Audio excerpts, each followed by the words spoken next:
रामाय रामभद्राय रामचन्द्राय वेदसे रघुनाथाय नाथाय सीताय पतये नमः। ಆತ್ಮೀಯ ವೀಕ್ಷಕರೇ, ನಿಮ್ಮ ಪ್ರೀತಿಯ ನಮ್ಮ ಮಕ್ಕಳು ಬ್ಲಾಗ್ಸ್ಗೆ ಸ್ವಾಗತ. ಇಂದು ನಾನು ಆಂಜನೇಯನ ಒಂದು ಸ್ತೋತ್ರವನ್ನು ಹೇಳ್ಕೊಡ್ತಾ ಇದ್ದೀನಿ. ಈ ಸ್ತೋತ್ರವನ್ನು ಹೇಳಿದರೆ ನೀವು ಎಷ್ಟೋ ದಿನದಿಂದ ನಿಮ್ಮ ಮನಸ್ಸಲ್ಲಿ ಏನಾದರೂ ಒಂದು ಆಸೆ ಇದ್ದರೆ ಆ ಆಸೆಯನ್ನು ನೆರವೇರಿಸಿಕೊಳ್ಳೋಕ್ಕೋಸ್ಕರ ಈ ಸ್ತೋತ್ರವನ್ನು ಹೇಳಿ. ಈ ಸ್ತೋತ್ರ ಪಠಣೆಯಿಂದ ನಿಮ್ಮ ಆಸೆ ಆಕಾಂಕ್ಷೆಗಳು ನೆರವೇರುತ್ತದೆ. ಮಂಗಳವಾರ, ಶನಿವಾರ ಕನಿಷ್ಠ 21 ಬಾರಿ ಶ್ರದ್ಧೆ ಭಕ್ತಿಯಿಂದ ಪಠಿಸಿ. ಓಂ ಮಹಾಬಲಾಯ ವೀರಾಯ ಚಿರಂಜೀವಿಂ ಉದ್ಧತೆ ಹಾರಿಣೇ ವಜ್ರದೇಹಾಯ ಚೋಲಂಘಿತ್ ಮಹಾವ್ಯಯೇ. ಓಂ ಮಹಾಬಲಾಯ ವೀರಾಯ ಚಿರಂಜೀವಿಂ ಉದ್ಧತೆ ಹಾರಿಣೇ ವಜ್ರದೇಹಾಯ ಚೋಲಂಘಿತ್ ಮಹಾವ್ಯಯೇ. ಓಂ ಮಹಾಬಲಾಯ ವೀರಾಯ ಚಿರಂಜೀವಿಂ ಉದ್ಧತೆ ಹಾರಿಣೇ ವಜ್ರದೇಹಾಯ ಚೋಲಂಘಿತ್ ಮಹಾವ್ಯಯೇ.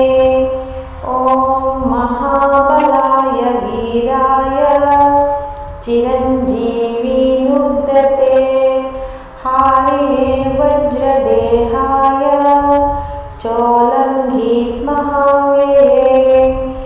ಓಂ ಮಹಾಬಲಾಯ ವೀರಾಯ ಚಿರಂಜೀವಿಂ ಉದ್ಧತೆ ಹಾರಿಣೇ ವಜ್ರದೇಹಾಯ ಚೋಲಂಘಿತ್ ಮಹಾವ್ಯಯೇ.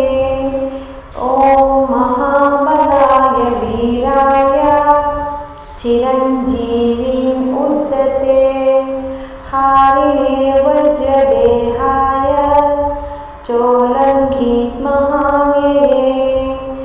ಓಂ ಮಹಾಬಲಾಯ ವೀರಾಯ ಚಿರಂಜೀವಿಂ ಉದ್ಧತೆ ಹಾರಿಣೇ ವಜ್ರದೇಹಾಯ ಚೋಲಂಘಿತ್ ಮಹಾವ್ಯಯೇ. ಓಂ ಮಹಾಬಲಾಯ ವೀರಾಯ ಚಿರಂಜೀವಿಂ ಉದ್ಧತೆ ಹಾರಿಣೇ ವಜ್ರದೇಹಾಯ ಚೋಲಂಘಿತ್ ಮಹಾವ್ಯಯೇ. ಓಂ ಮಹಾಬಲಾಯ ವೀರಾಯ ಚಿರಂಜೀವಿಂ ಉದ್ಧತೆ ಹಾರಿಣೇ ವಜ್ರದೇಹಾಯ ಚೋಲಂಘಿತ್ ಮಹಾವ್ಯಯೇ. ಓಂ ಮಹಾಬಲಾಯ ವೀರಾಯ ಚಿರಂಜೀವಿಂ ಉದ್ಧತೆ ಹಾರಿಣೇ ವಜ್ರದೇಹಾಯ ಚೋಲಂಘಿತ್ ಮಹಾವ್ಯಯೇ. ಓಂ ಮಹಾಬಲಾಯ ವೀರಾಯ ಚಿರಂಜೀವಿಂ ಉದ್ಧತೆ ಹಾರಿಣೇ ವಜ್ರದೇಹಾಯ ಚೋಲಂಘಿತ್ ಮಹಾವ್ಯಯೇ. ಓಂ ಮಹಾಬಲಾಯ ವೀರಾಯ ಚಿರಂಜೀವಿಂ ಉದ್ಧತೆ ಹಾರಿಣೇ ವಜ್ರದೇಹಾಯ ಚೋಲಂಘಿತ್ ಮಹಾವ್ಯಯೇ. ಓಂ ಮಹಾಬಲಾಯ ವೀರಾಯ ಚಿರಂಜೀವಿಂ ಉದ್ಧತೆ ಹಾರಿಣೇ ವಜ್ರದೇಹಾಯ ಚೋಲಂಘಿತ್ ಮಹಾವ್ಯಯೇ. ಓಂ ಮಹಾಬಲಾಯ ವೀರಾಯ ಚಿರಂಜೀವಿಂ ಉದ್ಧತೆ ಹಾರಿಣೇ ವಜ್ರದೇಹಾಯ ಚೋಲಂಘಿತ್ ಮಹಾವ್ಯಯೇ. ಓಂ ಮಹಾಬಲಾಯ ವೀರಾಯ ಚಿರಂಜೀವಿಂ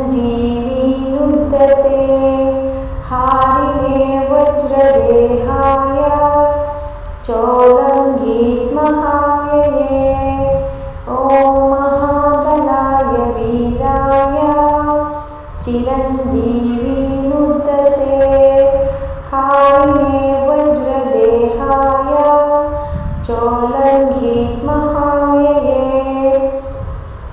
ॐ महाबलाय वीराय चिरञ्जीवी उद्दते हारिणे वज्रदेहाय चोलङ्घीत महाव्यये ॐ महाबलाय वीराय चिरञ्जीवी उद्दते हारिणे वज्रदेहाय चोलङ्घीत महाव्यये ॐ महाबलाय वीराय चिरञ्जीवी उद्दते हारिणे वज्रदेहाय चोलङ्घीत महाव्यये ॐ महाबलाय वीराय चिरञ्जीवी उद्दते हारिणे वज्रदेहाय